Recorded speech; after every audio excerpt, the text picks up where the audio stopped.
few times during the pandemic that, we saw, didn't we, how many times people kind of related the experience of the pandemic to the Second World War, right? It's like the Blitz. Now, you could get all into the history if you're sad like me and think that's because the Second World War is basically a founded myth of our country. But here's the thing for us now. Everybody talked during the pandemic in a similar way to how everybody talked and looked forward in the Second World War, or in any war.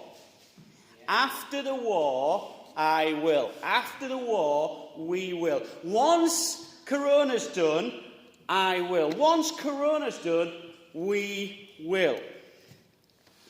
Well, folks, we're not quite there, but near enough.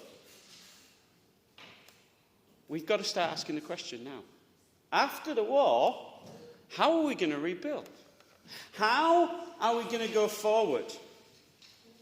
And what's going to motivate us? You know, you think those people throughout the war, they're going, right, well, what motivates us? We've got to win the war. We've got to win the war. And then they got to 1945, and it's like, well, what motivates us now? We've won it. We were looking to get back to normal. Well, what motivates us to get going in the new normal? How do we get going? How do we keep going as we seek to live radical gospel lives in this new world? What motivates us to live radical, risky, authentic gospel lives for Jesus? Well, in this passage here, Matthew's got 3 helpful reminders for us. There's nothing new here, folks. Spen Valley Bingo will be played this morning. But it's vital that we get it. Because here's the thing. Why do we keep saying the same things again and again and again? In Martin Luther's phrase, because we forget the gospel every day. So, here we go. First of the 3. Matthew says to us through these parables, choose life. We're mainly in verses 44 to 46 here. And have you ever seen one of those illusion pics? Mal, you ever seen one of those pictures where it's like, do you see an old lady or a new lady? Or you watch one of those, a young lady, sorry, not a new lady, watch one of them. Or you see one of those things that make your eyes go funny. And perhaps you see the old lady, and then a mate says, oh, look at the young lady, can you see the young lady? And then you spend so much time looking for the young lady and delving into it that you look back and you can't see the old lady anymore. And do you know what? With parables, we can do that so often. These parables of Jesus, they're only meant to teach one thing. Don't dig down too deep into them. Jesus isn't teaching us here about the ethics of how you use your field and whether you should report treasure that you find in your field. That's not what Jesus is about here. There's one big point to both these parables. Look at them, verse 44. The kingdom of heaven is like treasure hidden in a field. When a man found it, he hid it again. Then in his joy, he went and sold all he had and bought the field. It's not about whether you should report it and get the finder's fee or what. No. A man found a treasure that was worth giving up everything he had. Look there again, verse 45. Again, the kingdom of heaven is like a merchant looking for fine pearls. When he had found one of great value, he went away and sold everything he had and he bought it. It's not about being a merchant. It's not about selling pearls. It's not about whether one's looking and the other's not. Ultimately, here's the message Jesus is teaching. Both these men came upon something that was worth more than everything else they had, they owned, they could own. Here was something that was more beautiful, more valuable, more worthwhile than anything they owned. Do you get the point? Jesus is saying here that kingdom of heaven, whether it's living as a subject of King Jesus now, whether it's the kingdom of heaven as it will be fully, finally realized in eternity, whether it's actually the King of heaven, Jesus. What's Jesus telling us here? Look, get the point of these 2 parables.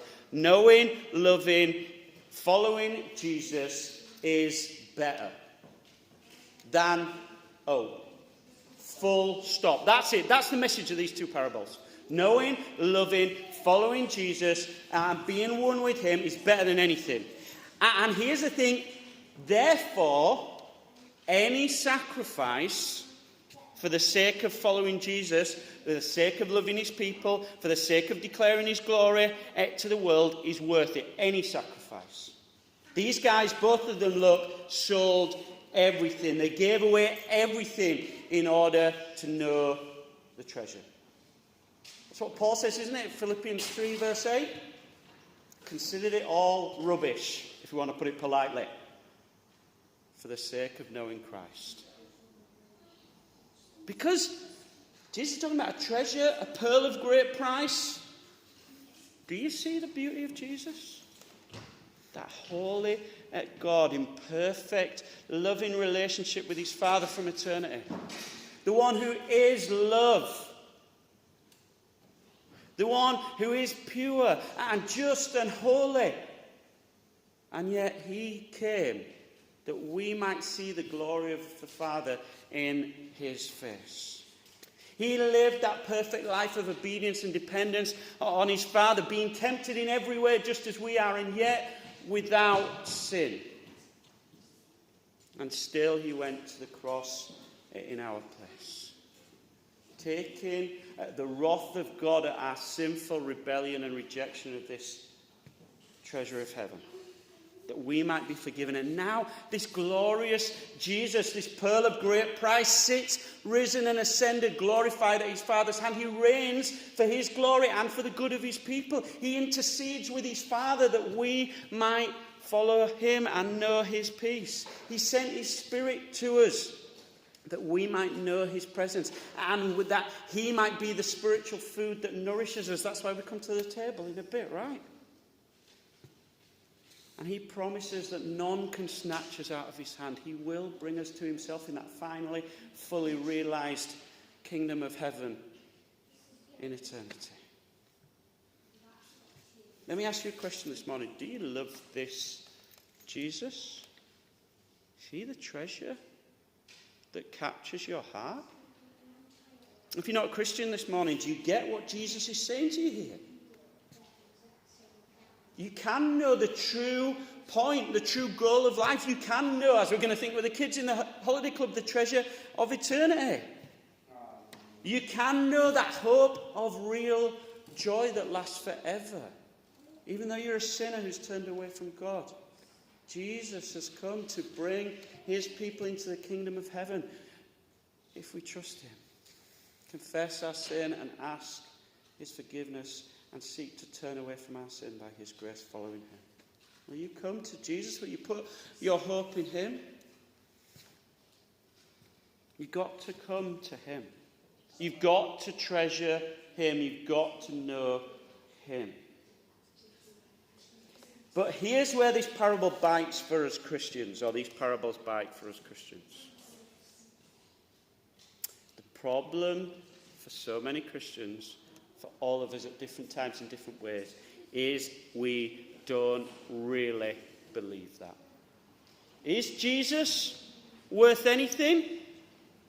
Is Jesus the pearl of great price? Is Jesus the treasure that's worth... Oh, we all know the right answer, right? But we don't really believe that, do we? It's why we're often so disappointed with life. Right? Because I don't have friends like me. I don't have a house I like. I don't have the security of finance or career or a family. Because I don't have a normal brain, whatever that is, or a healthy body, then life's pretty rubbish, really. It's not what it ought to be.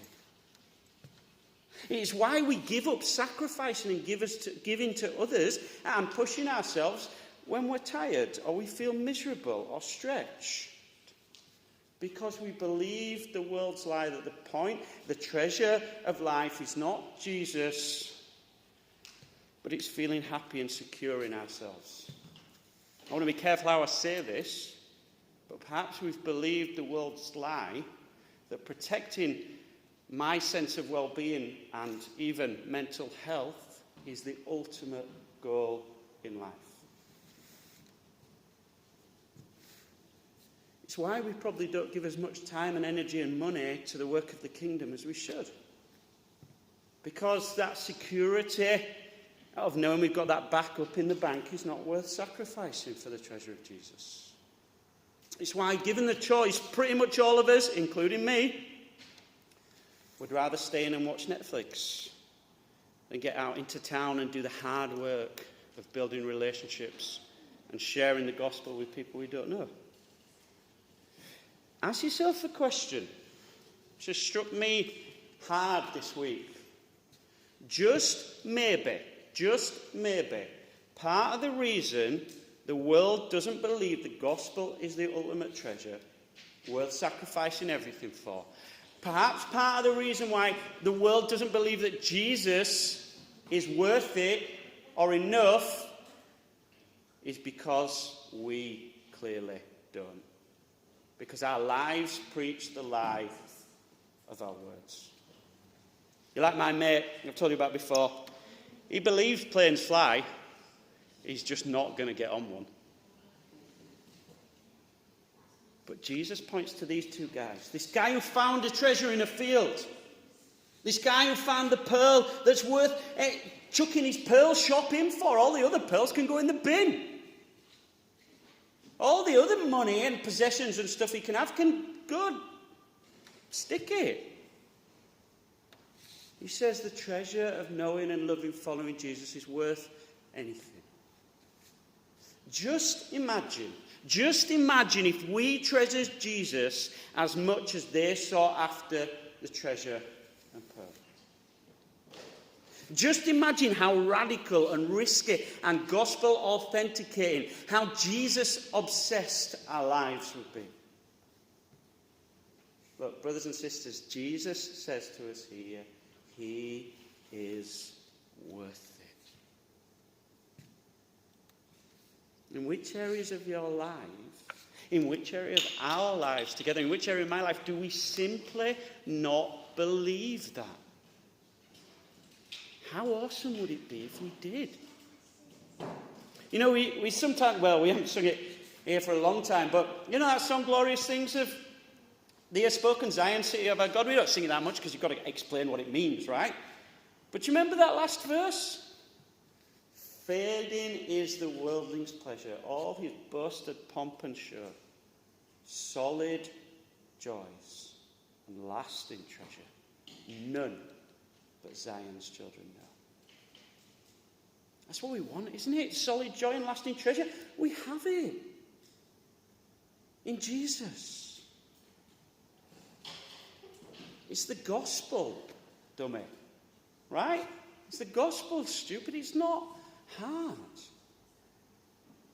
Choose life in Jesus. And therefore, secondly, Jesus says in the next little parable, flee death.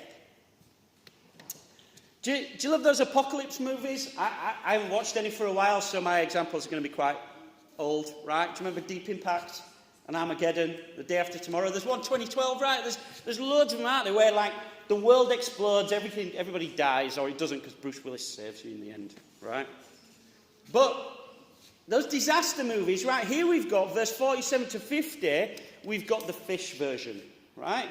There's the little fish swimming along in the Sea of Galilee. And they're all swimming together, and nobody knows a good fish or a bad fish or whatever. They're just all swimming, and suddenly this net comes down, lifts them up out of the water, and suddenly they're stuffed. They didn't expect it. They didn't know what was coming. Look, all the kinds of fish, verse 47, were caught. When it was full, they pulled it up on the shore. And this was just a normal thing. Some of these disciples who Jesus is speaking to literally did this for a living.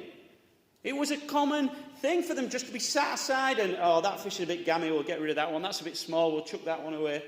We can't eat that one, it's poisonous, get rid of it. We'll keep the good ones, we'll take them to the market, we'll sell them, we'll eat them. And Jesus says, look, it's the same spiritually, verse 40. At the end of the age, when Jesus returns to claim his people, the angels are going to come and separate them from the wicked from the righteous. And what's going to happen to the wicked? They're going to be thrown into hell. Jesus pictures it as a blazing furnace, where there will be weeping and gnashing of teeth. Look, Jesus says you're either a sheep or a goat, as he's going to tell us later in Matthew's Gospel. People who are shot through with the taste of Jesus. Fish who taste of life, of Jesus as you eat them. Marinated in his love. Or rotten and stinking because we've chosen ourselves and our own kingdom. But if you're not a Christian, don't ever believe the nut jobs. It will tell you, well, hell's not real. God won't send anyone to hell. Well, Jesus thinks he does. And don't ever, oh, hell's just a nice place. You know, like AC/DC say? All my friends are going to be there too. Yeah. There will be weeping and gnashing of teeth. Whatever it is, I don't want to be there. Hell is real. Sin is in our hearts. We need Jesus to die in our place, to take our hell that we might be given life. We need to come and trust him, and as Christians, we need to do the same daily. Do you remember what Paul says in 1 Corinthians 10, verse 12? Let him who thinks he stands take care lest he fall. Jesus is speaking here, as we saw with Kevin, verse 36 last week. He's left the crowd, he's gone into the house. Verse 36, his disciples came to him and said, explain the parables. And this carries on. Jesus is speaking to his disciples here. Including, as we said a couple of weeks ago, Judas. One of these people he's speaking to, one of these religious disciples, one of these followers of Jesus on the surface is going to end up where there will be weeping and gnashing of teeth. Nobody can see he's a bad fish. But the end will reveal it. Take the warning.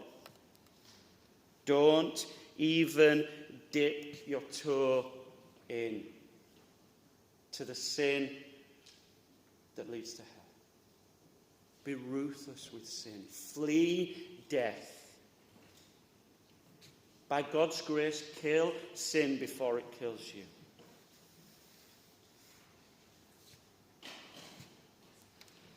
Ask yourself the question this morning, brother or sister. Where is Jesus enough of a treasure? Where is hell enough of a horror that you need to take action in your life with the help of the brothers and sisters and the power of the Holy Spirit? Where do you need to take action to stamp out that idolatry and pride or greed or whatever it is in your life that's sending you on a slippery slope in the wrong direction? Choosing death instead of life. Maybe there's a program you need to stop watching.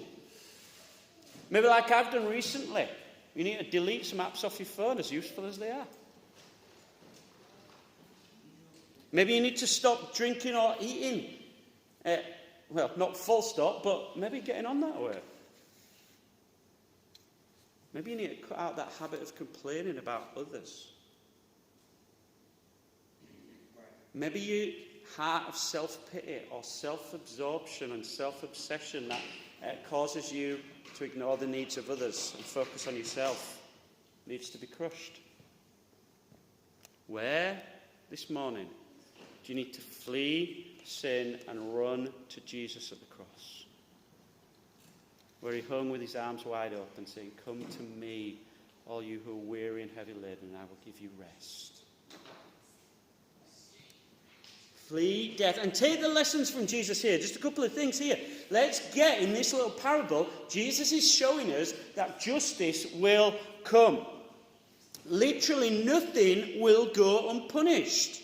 The whole of the world is going to be gathered up in this net, and the righteous, those who trust in the Lord Jesus, not righteous in themselves, but righteous in him, will be sorted from the wicked, those who have rejected him. And those who've trusted Jesus will have their sin and rebellion punished at the cross. Same as you and I have done if we've trusted Jesus. And those who haven't trusted Jesus will experience the full hell of God's wrath at sin. The judge of all the earth will deal justly and bring justice. Again, that's why we come to the table, right? We remember that Jesus was crushed for our transgressions and pierced for our iniquities. Let me ask you a question this morning. Is that enough for you? Can you wait for the justice of the Lord to make all things right? And what does that say about the bitterness or grudges you hold? Or your unwillingness to make an effort with those who never make an effort with you? Hear a lot. So-and-so, I hear in my own head, so-and-so should forgive. Has that bitterness in my heart, that unwillingness to move towards people who've annoyed me, is present there? Is that you? Justice will come. Is it enough for you? Is God's justice enough for you? And take the second lesson, right? Look, Jesus says, verse 49, this is how it will be at the end of the age. So at the end of this age, when Jesus returns to sort out the good fish from the bad fish, the good fish and the bad fish, the sheep and the goats will be separated, right? But now look, in verse 47, they're all swimming around in the same water. That's the reality in this world we live in. In the world and in the church. As much as we might not like that, evil will be done. People will let you down. You will let people down. People will bin off the gospel and all the love you've lavished on them to chase after the dreams of the world. We've literally seen that in our church. It hurts. We know, right? I've been learning this week afresh. It's not just here, folks, and we've had it quite easy. Some brutal stories I've heard this week. People just binning off everything that the Lord has done after 20, 30 years of seeming to follow him. Don't be surprised. Nobody ever said the Christian life was easy. Nobody, not on the God channel anyway. And they're liars and charlatans that send people to hell. So don't believe a word they say, nut jobs. If that's the reality, though, if that is the reality, if the Christian life is really this brutal, a constant daily battle to choose life over death, the constant daily battle of having evil all around us and having to wait till the end of the age for God to make all things right, how do we cope? How do we choose life as we flee from death in a world where evil is a daily part of living in a fallen world? And for the at least three of us, and I'm sure there's more, in this room now thinking the way we cope is cynicism and withdrawal from other people because people are horrible. Wrong answer. Wrong answer. Just go and read Matthew 28. Go and make disciples. Go and read all the letters of the New Testament. Just put into Bible Gateway the one another's. It seems like the right answer. It's the wrong answer. Here's the right answer. It's the gospel, stupid. Because Matthew says, choose life, flee death, treasure Jesus. Because look at verse 51. He says to the disciple, have you understood all these things? Jesus asked. Yes, they replied. Now, we can crack a rye grain, right? Have you understood all these things? Have the egg. Jesus has told them several times. He's had to explain the parable of the weeds. He's had to explain the parable of the sower. They're not that hard up on it. But they're starting to get it. Let's not just throw away the disciples here as being cocky or whatever. They are starting to get it because once you grasp that Jesus is the treasure the whole Bible reveals, you find him everywhere. That's what he's saying there in verse 52. In the Old Testament, these teachers of the law and others, it's actually a scribe, so Jesus could actually be, Matthew could be making a point that he's a scribe, a writer here who has got this. Because you don't just bring out of your storehouse Old treasures. You don't just look at the Bible, especially the Old Testament for these guys, and go, well, we see God obscurely and we kind of know that there's God there, but we don't see him fully. You bring out new treasures as well. You don't just see the Lord obscurely in his acts, but you see the light of the glory of God where? In the face of Jesus Christ. You want to know what God looks like? Look at Jesus. That's what Matthew's saying here Jesus is saying here in verse 52. Everything becomes new and fresh because you're living for and in Jesus. You're given the Holy Spirit to understand his word and see the glory of Jesus in it. As we saw right back in verses 16 and 17 a few weeks ago. Their eyes had been opened to understand the full reality of what the Old Testament means, the Lord Jesus, which is why they understand these parables. Now they're starting to get Jesus is teaching them about himself. So what lesson? How do we choose life and flee death? We treasure Jesus. We get into the storeroom, as it were, the Bible where all this treasure is kept. We dig into the Word. We look and see Jesus. We don't just open it to find interesting literary devices or a nice story or whatever. We look and find Jesus. We delight in fellowship with him in prayer and even song. Listen, if you're miserable this week, if you have to put your headphones in, do it. Sing a song. If you don't like hearing yourself, get some good headphones. Sing some gospel songs out loud at the top of your voice that teach you the Bible. Sing them into your heart. Sing them together with these people. Read together with these people. Search for Jesus. Look, folks, here's a word I've preached to myself this week. Here's a word I want us all to preach to one another going forward out of this passage. Stop making excuses for why it's too hard or you can't be bothered to enjoy the greatest treasure you have. Stop saying, oh, it's so hard because the other things get in the way. Life's so difficult. Look and see Jesus. Stop giving up because you don't feel it today or you're too tired. We're all tired, but there's an eternal rest to come. Serve others with the gospel and look to Jesus yourself.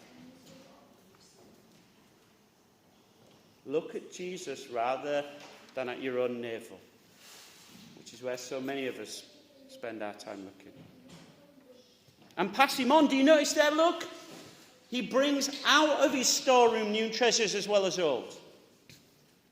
He brings it out and gives it to others and shares it with others, whether that's the people in the church. Hey, do you know what I've learned about Jesus this week? It'll blow your mind. Be obsessed with Jesus so that others will see him. Speak the word to your friends in the town. Don't leave this treasure in your storehouse. Be obsessed with Jesus. But do you know why we don't? Ultimately, here's why I think we have problems with living out these parables. We've believed the Disney lie. Do you know that Disney lie that love just happens to you? All you have to do is lie there asleep in your tower, lie there asleep, literally, in your glass box, and the handsome prince rides in, and therefore the happily ever after begins. Now, let's not miss that. In a sense, there's one sense in which that's true, right? God saves sinners. We don't do anything. We literally are asleep. We're dead. God comes out and by his Spirit makes us alive and unites us to Jesus.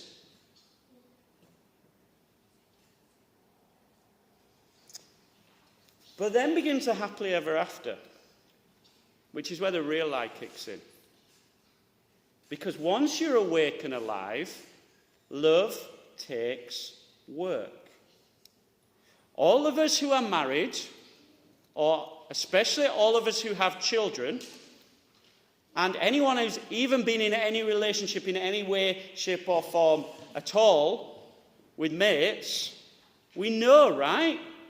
The other person, the person you love, is not always your favourite person.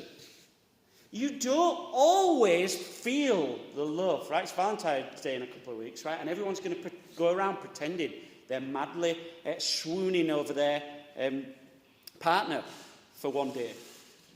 You don't always feel it. Sometimes you have to act in spite of your feelings. We all know compromise and sacrifice for people we love stings.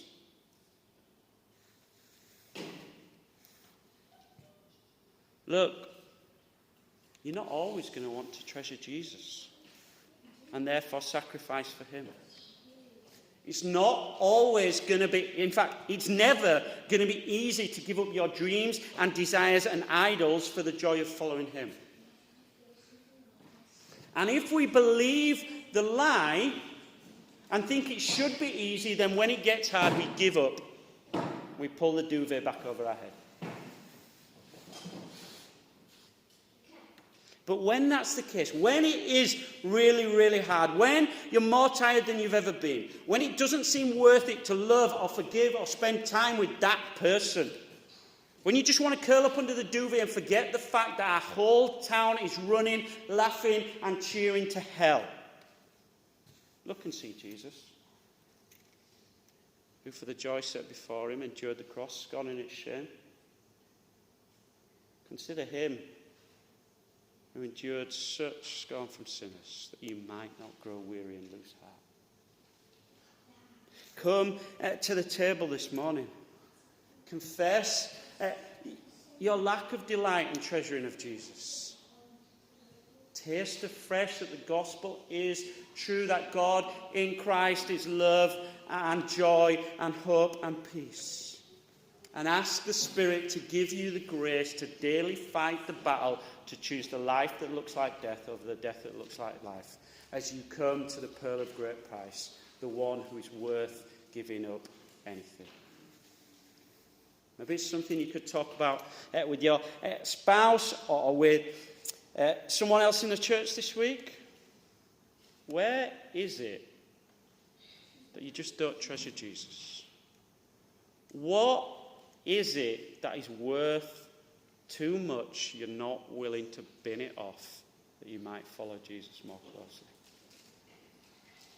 Where is it that you need the prayer and love and support of your brothers and sisters to keep choosing life, fleeing death, and treasuring Jesus? Because he's enough, and he gives us grace to do that. Let me just close with some of that. I woke up on the 2nd of June 2020. All of you know by then, well, we'd all had enough, but I'd really had enough. I had no desire to get out of bed at all. And I remember, I can't quite remember exactly how it was, but I said, Lord, what's the point? I don't want to do this anymore. Sometimes the Lord answers prayers immediately, right? Into my head popped the words of an old hymn. And some extra words to it. Some of you might remember I stuck it on social media when I was still on that. I wrote this down on my phone. When you have exhausted your store of resources, when you've seen 3:30 for 10th night in a row, when the end seems no nearer than when all of this started, when a big pity party seems a good way to go, when you still have no clue how the Lord could use all this, when you just want to claw your brain out of your head, when you're praying and nothing is happening, when you just can't be bothered to get out of your bed. You know what comes next? Then out of his infinite riches in Jesus, he giveth, and giveth, and giveth again.